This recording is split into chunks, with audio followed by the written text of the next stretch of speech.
ভালোবাসা উদযাপন করার যে বিশেষ কোনো দিন থাকতে পারে এ কথা বিশ্বাস করতে চান না অনেকেই। আবার নতুন নতুন ভালোবাসার নাগাল পাওয়া যুগলদের মধ্যে ফেব্রুয়ারি ৭ থেকেই যেন চলতে থাকে সপ্তাহব্যাপী উৎসব। ভালোবাসার বিশেষ দিনটির প্রস্তুতি পর্ব বলা যেতে পারে।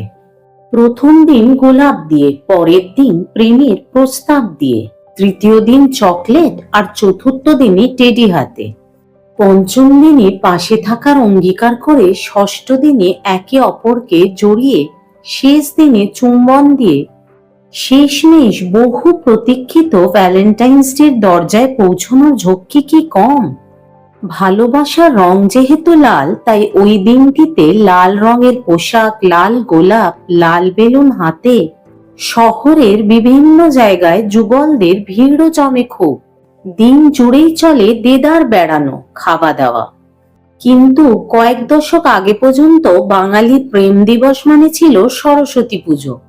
প্রথা ভেঙে হঠাৎ ঐতিহ্যবিলাসী বাঙালি বিদেশি ভালোবাসার দিন উদযাপনে ব্রতী হয়ে গেল।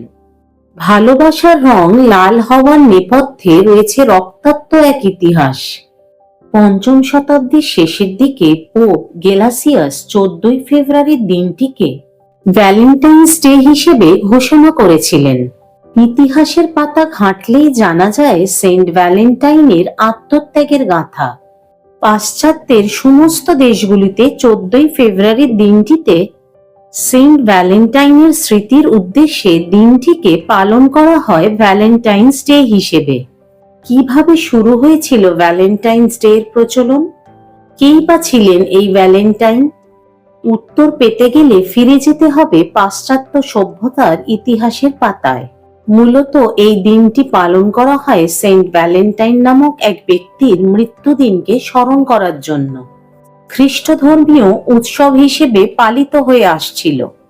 পরবর্তীতে লোক ঐতিহ্যের ছোঁয়ার মধ্যে দিয়ে এটি বিভিন্ন দেশে আস্তে আস্তে প্রেম ও ভালোবাসার সাংস্কৃতিক, ধর্মীয় ও বাণিজ্যিক একটি আনুষ্ঠানিক দিবসে পরিণত হয়। সম্ভবত ২৬৯ সালে ইতালির রোম নগরীতে সেন্ট ভ্যালেন্টাইন নামে একজন খ্রিস্টান পাদ্রী ও চিকিৎসক ছিলেন। সেই সময় রোম ইতালিতে খ্রিস্ট ধর্মপ্রচার করা অপরাধ ছিল। সেই সময় ধর্মপ্রচারে লিপ্ত হন সেন্ট ভ্যালেন্টাইন। তৎকালীন রোম সম্রাট ছিলেন দ্বিতীয় ক্লডিয়াস। সেই সময় সেন্ট ভ্যালেন্টাইনের জনপ্রিয়তা মানুষের মধ্যে বাড়তে থাকে। তাই সম্রাট দ্বিতীয় ক্লডিয়াস তাকে বন্দী করেন এবং তার কারণ দেখান সেন্ট ভ্যালেন্টাইনের নাকি অনেকের সঙ্গে অবৈধ শারীরিক সম্পর্ক রয়েছে। এই অভিযোগে তাকে বন্দী করা হয়। কিন্তু বন্দী অবস্থায় সেন্ট ভ্যালেন্টাইন করে চলেন একের পর এক কাজ। সেই সময় তিনি জনৈক কারারক্ষীর দৃষ্টিহীন মেয়েকে চিকিৎসার মাধ্যমে সুস্থ করে তোলেন। তারপর সেন্ট ভ্যালেন্টাইনের জনপ্রিয়তা আরো বেড়ে যায়। তাই তার প্রতি ঈর্ষান্বিত হয়ে রাজা তাকে মৃত্যুদণ্ড দেন। সেই দিন ১৪ই ফেব্রুয়ারি ছিল। অতঃপর ৪৯৬ সালে পোপ সেন্ট গেলাসিয়াস প্রথম জুলিয়াস ভ্যালেন্টাইন স্মরণে ১৪ই ফেব্রুয়ারিকে ভ্যালেন্টাইন্স দিবস হিসেবে ঘোষণা করেন। তারপর থেকেই পাশ্চাত্যের সমস্ত দেশগুলিতে ১৪ই ফেব্রুয়ারি দিনটিকে সেন্ট ভ্যালেন্টাইন্সের স্মৃতির উদ্দেশ্যে দিনটিকে পালন করা হয় ভ্যালেন্টাইন্স ডে হিসেবে।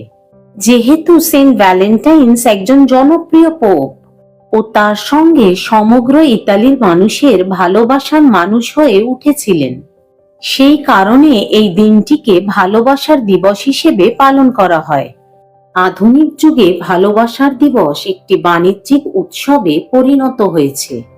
ভালোবাসার দিবসে মানুষ তাদের সঙ্গীদের বহু মূল্যবান উপহার দেয় এবং একে অপরের সাথে থেকে পুরো দিনটিকে উদযাপন করে। উপহারের মাধ্যমে একে অপরের প্রতি তাদের অনুভূতি প্রকাশ করে। কেউ কেউ আবার রোমান্টিক ডেটে যায়, কেউ আবার বাড়িতে তাদের সঙ্গীদের প্রিয় খাবার তৈরি করে। কিছু মানুষ আবার ভালোবাসা দিবসকে আত্মভালোবাসার দিন হিসেবেও পালন করে। এদিকে ভালোবাসা দিবস জনপ্রিয়ভাবে ভালোবাসার দেবদূত কিউপিড দ্বারা প্রতীকী। রোমান পুরাণ অনুসারে কিউপিড হলেন প্রেম ও সৌন্দর্যের দেবী ভেনাসের পুত্র। কিউপিডের ধনুক ও তীর একটি হৃদয়কে বিদ্ধ করে এবং প্রেমের মন্ত্র নিক্ষেপ করে। অতএব এই উৎসবটি প্রেমে পড়ার অনুভূতি উদযাপন করার জন্য। 1400 শতাব্দীর আগে ভালোবাসা দিবসকে প্রেমের দিন হিসেবে পালিত হতো না। 8ম শতাব্দীর সেন্ট গেলাসিয়ান স্যাক্রামেন্টারি 14ই ফেব্রুয়ারি সেন্ট ভ্যালেন্টাইনের উৎসব উদযাপনের কথা লিপিবদ্ধ করে। তবে সেন্ট ভ্যালেন্টাইন কোনো দিন ব্যক্তিপ্রেমের কথা প্রচার করেননি। ভালোবাসাকে বেঁধে দেননি নারী পুরুষের শরীরী ছন্দে। তার প্রচার এবং প্রসার ছিল জাতি, ধর্ম, বর্ণ নির্বিশেষে মানব প্রেম নিয়ে। সেই ভালোবাসাই বিবর্তনের পদচিহ্ন অনুসরণ করে একেবারে ব্যক্তিগত পরিধিতে বাধা পড়ে গিয়েছে। কেমন লাগলো জানিও। ভালো লাগলে লাইক করো, সাবস্ক্রাইব না করে থাকলে অবশ্যই সাবস্ক্রাইব করো আর অনেক অনেক শেয়ার করো। সকলের মঙ্গল কামনা করে আজকে এখানেই শেষ করলাম।